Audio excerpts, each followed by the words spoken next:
But I'm really delighted to be joined by Just Stop Oil spokesman Phoebe Plummer. Thank you for coming in, because I know you don't agree with me. How do you square the circle that people want to be more prosperous, they want to lead comfortable lives, but you're saying it's absolutely urgent we stop emissions now? How do you make the two work? Hi, Jacob. Thank you so much for having me on. As you say, I'm Phoebe. I'm 21 and I'm a student from London and a supporter of Just Stop Oil. And I wonder why you think it's incompatible to help people with the cost of living crisis and to switch to renewables, which are 9 times cheaper than fossil fuels. Can you name me one of your viewers who is suffering the consequences of the cost of living crisis, who doesn't want their energy bills to be 9 times cheaper right now? Well, unfortunately, that's not what's happening, because the sun doesn't always shine and the wind doesn't always blow, and you need to have fossil fuel backup to make up the gap. About half our energy every day is still coming from natural gas. Where's that going to come from?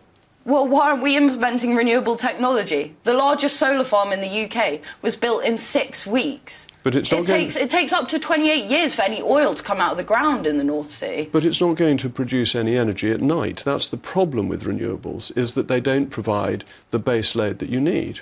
We already have the capacity to provide so much of our energy from renewables without any technology needed for storage solutions.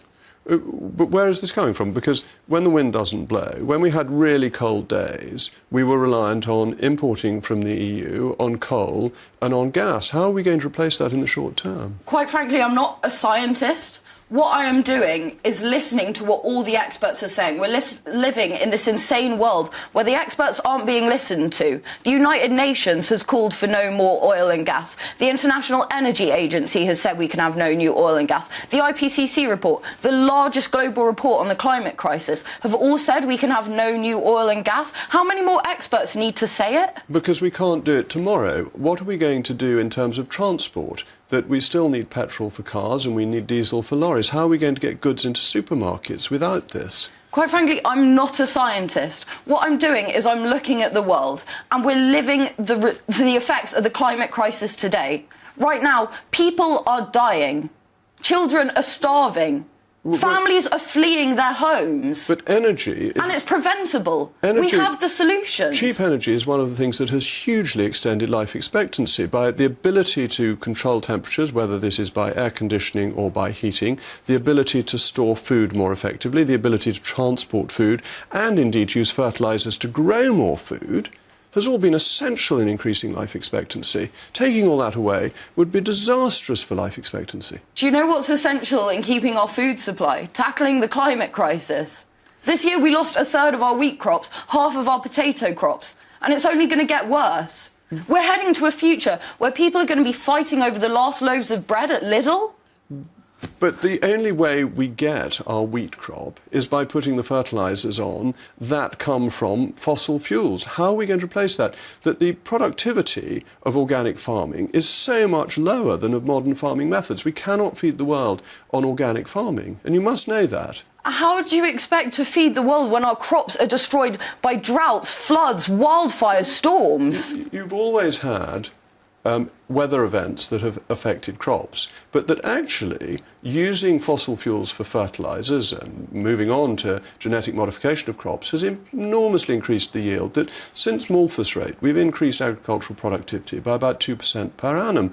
And this is what is allowing people to get extended life expectancy, because they've got more certainty of food. And this all depends on cheap energy, which has come from fossil fuels.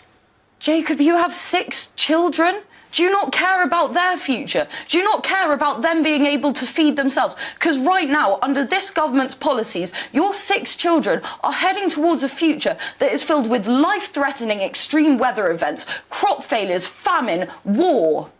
Suffering on a scale completely unimaginable. I think you've taken the evidence for an evolving climate and then applied it in an extraordinarily extreme way and are forgetting about the enormous advantages. I can't believe you're talking to me about an evolving climate. Well, the climate is... People are dying. But this is a statement... Do you know how many people are suffering around the world?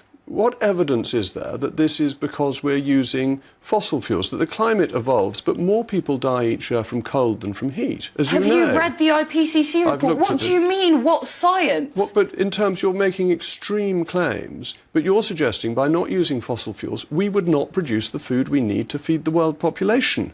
I'm suggesting that if we keep on heading down this genocidal path of mass destruction, then no, there won't be any foods in the supermarket. Then we will see vast swathes of the world uninhabitable. We will see mass displacement of people. But if you took out fossil fuels tomorrow, you would simply not have the productivity of agriculture you need to feed 8 or 9 billion people. And that would be tomorrow. And I'm not saying you shouldn't reduce emissions. I'm not arguing that. I'm simply saying you must do it when you have the technology to replace the energy that you're using. Because otherwise, all the consequences you're arguing for will happen immediately. We will simply not have the food we need to feed the population of the world. Jacob, you know we're not asking for the taps to be turned off tomorrow. All of you know that. We're asking for an end to all new fossil fuel licenses, in line with what climate scientists around the world are saying. But if you turn it off for new licenses now, you're requiring a change that is going to happen before we have the technology in place to substitute for it. So you may be delaying it by a few years, but this has to be a rational process to do it once you've got the technology sorted out, and we haven't got the technology yet. So I understand you're an economics man. Yes. So well, I'm interested in economics. Yeah. So I've done some maths for you. I hope you don't mind. I looked up your net worth online. It's quite easy to find. It's not actually true. It's easy to find, but it's not actually true. In the hundreds of millions. But that's not. It costs around £20,000 to insulate a British home. So that's 8,000 British homes for your 150 net million, which is what it says online. Which is untrue. But do you really think that you're worth more than 8,000 cold, freezing families? Have you seen the studies on insulation? That insulation. Do you care about the people living in fuel poverty? Very much so. When I was Secretary of State for Energy, I was responsible for developing the plan that has brought energy prices down for families. That was policy that I was intimately involved in designing, so of course I care about that. So you do understand the report that you're asking me about says that the cost of insulating British homes is so expensive because of the government's failure to insulate British homes. But what happens 3 years after people have insulated their homes? They use the same amount of energy as they did before. There's been a study on this, which I'm sure you've seen reports on. In the first year they save money, in the second year they save a small amount of money, in the third year they have actually made themselves warmer because the economics of it is they have a certain amount they can spend on energy. What happens when the government fails to insulate British homes? 7.5 million British people live in fuel poverty. Parents are starving themselves so that they can feed their children, and people are freezing to death in their homes because they are forced to choose between heating and eating. People are dying. Are you hearing me? Because it's simply not true. The government introduced a cap on energy prices and support for families who couldn't afford energy prices, that those were brought in last year, and they are very significant supports to ensure... What do you mean it's not true? Have you spoken to an ordinary person who is suffering the cost of living crisis right now? I don't believe there's any such thing as ordinary people. I believe everybody is in their individual way quite remarkable. I think ordinary people is the most condescending way of referring to our fellow British citizens. Well, of course you don't relate to the ordinary people. You're a millionaire. The figures, my personal circumstances, are nothing to do with whether we impoverish people by making energy prices higher. And you want to make them higher, and I don't. But what I'd say to you finally is, why don't you stand for election? Why do you think it is right to throw soup over a picture rather than standing election and seeing if you can get people to vote for your view of the world?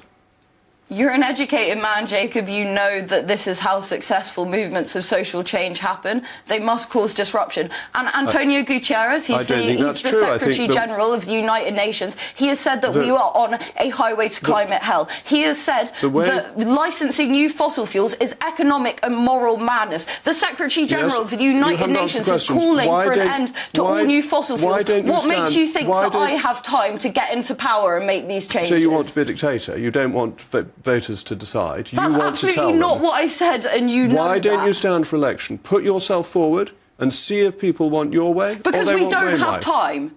Because if I want to have a future, if I want to have a future where I can feed myself, where I can love my family, we're not going to feed them. We're not going to feed them without fossil fuels, which are the essential fertilisers. We need to make the change now. I'm going to have to move on, but I hope you'll come back, because I've enjoyed this discussion and I think it's really good of you to have come on. I'm very grateful. Thank you so much. Thank you to Phoebe.